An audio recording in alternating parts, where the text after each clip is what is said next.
missionário de Jesus, de Mateus capítulo 28.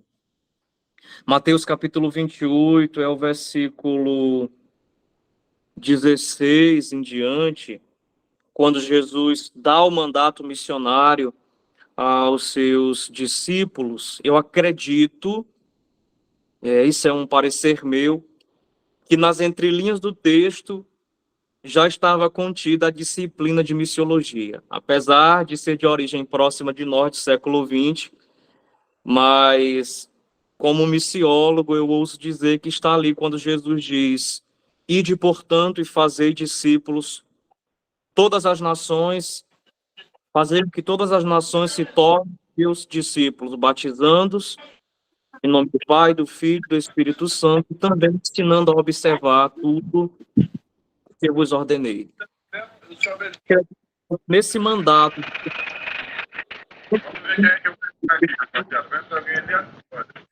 Senhor,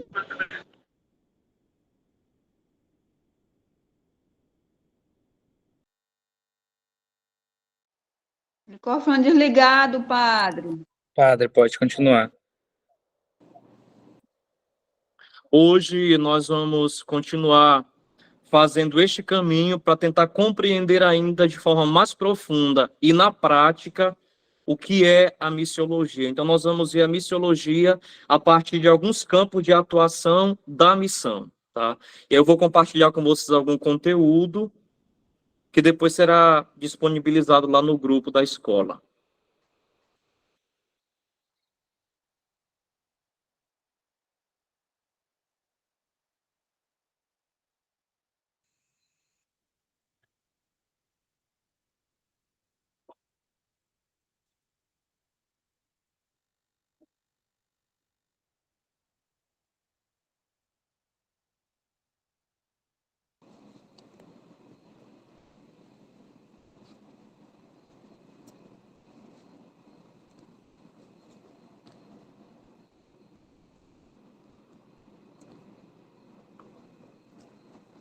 Só me dá um ok aí, William, se está tudo certo, está aparecendo.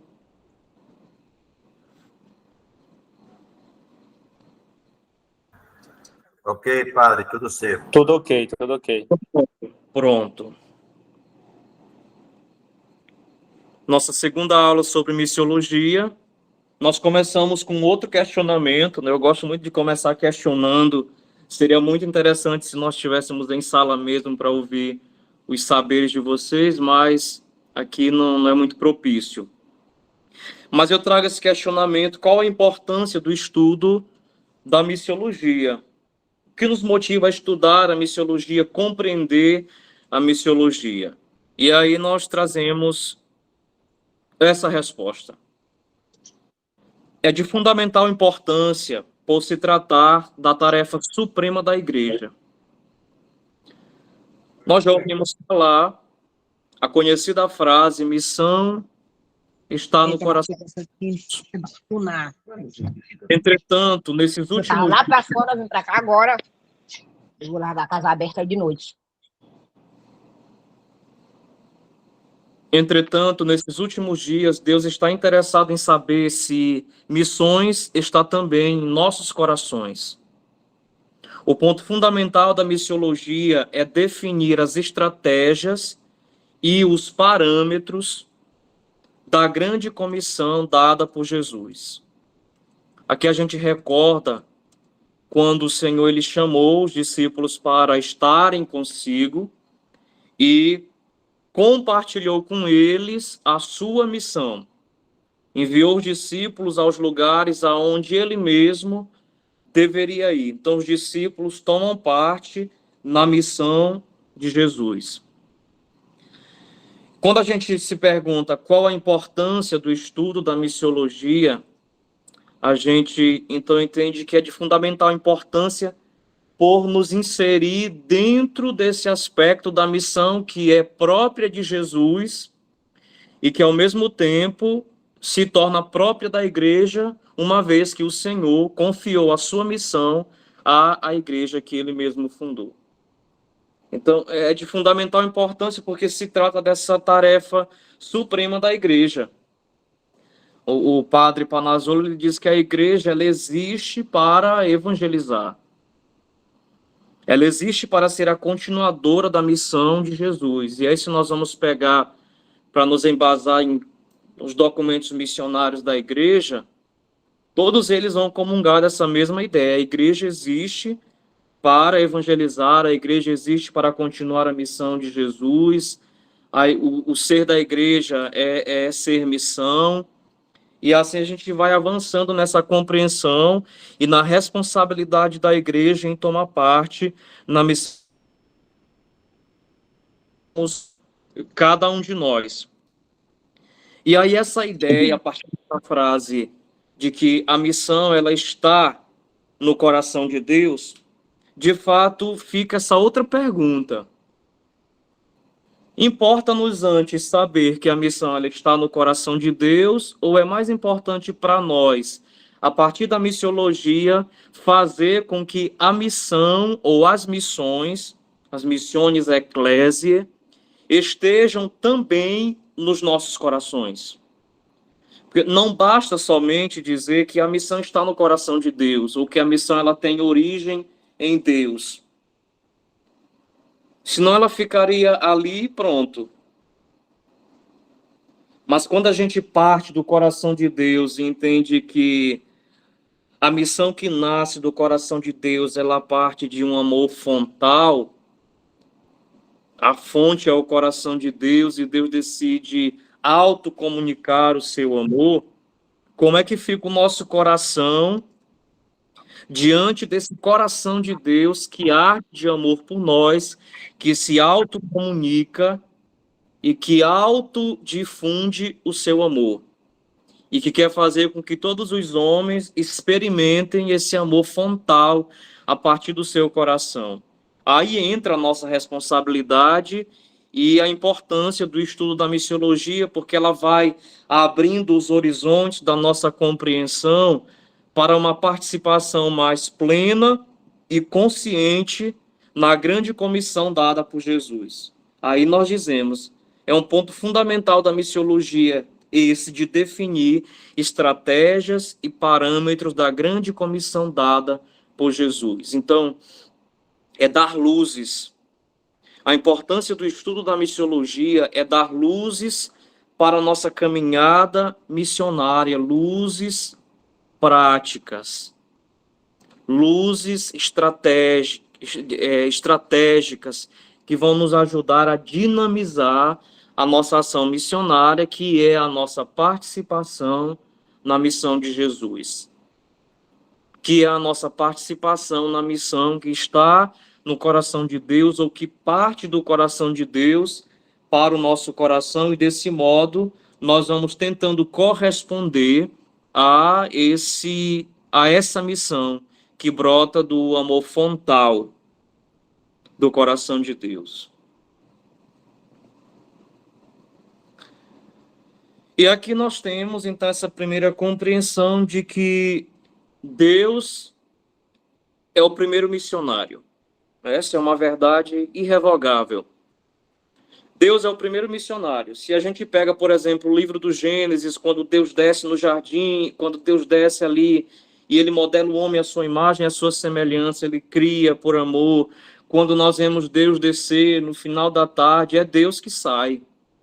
É Deus fazendo um êxodo, é o Deus missionário, é o Deus que vai ao encontro da criação, é o Deus que quer dialogar, é o Deus que quer entrar em comunhão. E aí nós entendemos se a missão é partir, se a missão é sair, se a missão é êxodo, é ir ao encontro do outro. Deus é o primeiro missionário. É Ele que desce, Ele que cria, Ele que vem ao encontro do homem. E quando o homem caiu no pecado, Ele é que desce também para fazer o anúncio do primeiro evangelho, da primeira boa notícia de salvação. Gênesis 3, capítulo 3, versículo 15. Assim nós compreendemos, é bem verdade, Deus é o primeiro missionário. Depois nós temos sobretudo a partir da compreensão do Novo Testamento, vocês vão ver, eu acredito, nas próximas 2 aulas sobre os fundamentos bíblicos da missão. A partir do Novo Testamento, Jesus é esse missionário por excelência. Ele é o missionário do Pai, o enviado do Pai. Tá? Voltando àquela ideia de que a missão ela está no coração de Deus, de fato, tudo parte do coração de Deus. Então, Deus, no seu amor fontal, no seu amor que faz arder o coração, ele envia o seu Filho como um missionário por excelência. Jesus é o missionário do Pai. E depois nós temos o Espírito Santo como sendo o protagonista da missão. O Espírito Santo é a alma da igreja, o Espírito Santo é o protagonista da missão, ele é essa força, a dinamis, aquilo que dá ânimo, que anima a nossa caminhada, que nos impulsiona a igreja a sair uma parte da missão de nosso Senhor e Salvador, Jesus Cristo. Tá?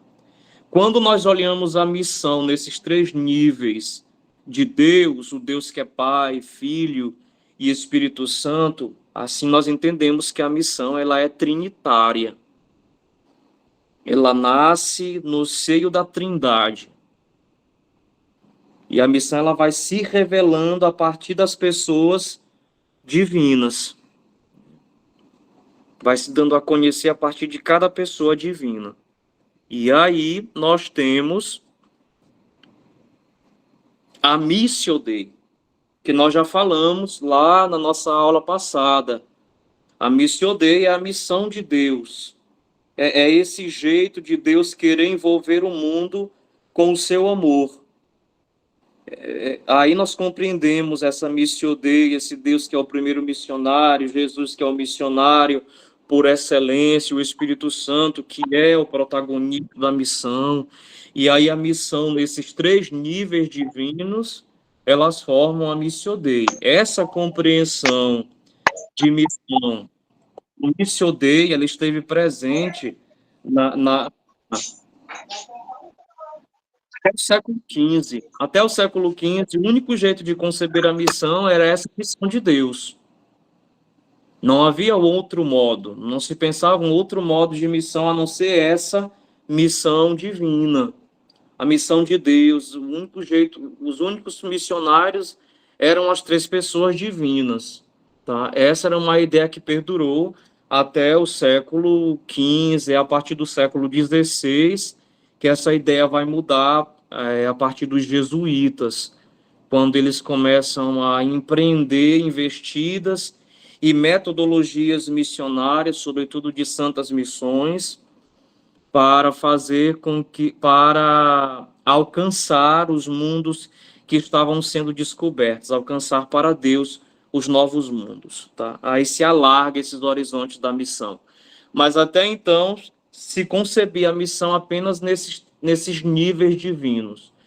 No campo de Deus, Deus o primeiro missionário, Jesus o missionário por excelência, e o Espírito Santo como sendo o protagonista da missão. Quando se alarga os horizontes da missão, a partir da Missio Dei, aí nós temos a igreja como continuadora da missão do Senhor. A igreja que é chamada a obedecer o ID, o mandato missionário de Jesus. O ide por todo mundo, pregar o evangelho a toda criatura, fazer com que todas as nações se tornem discípulas de Jesus. Então nós compreendemos a igreja como sendo a continuadora da missão do Senhor, ou seja, ela toma parte, ela entra em comunhão com a missão da Santíssima Trindade. Quando nós falamos da igreja como continuadora da missão do seu Senhor, do seu fundador, do Cristo cabeça, aí nós falamos das missiones ecclesiae, que também foi um conceito que nós falamos na última aula. Foram esses dois, missio Dei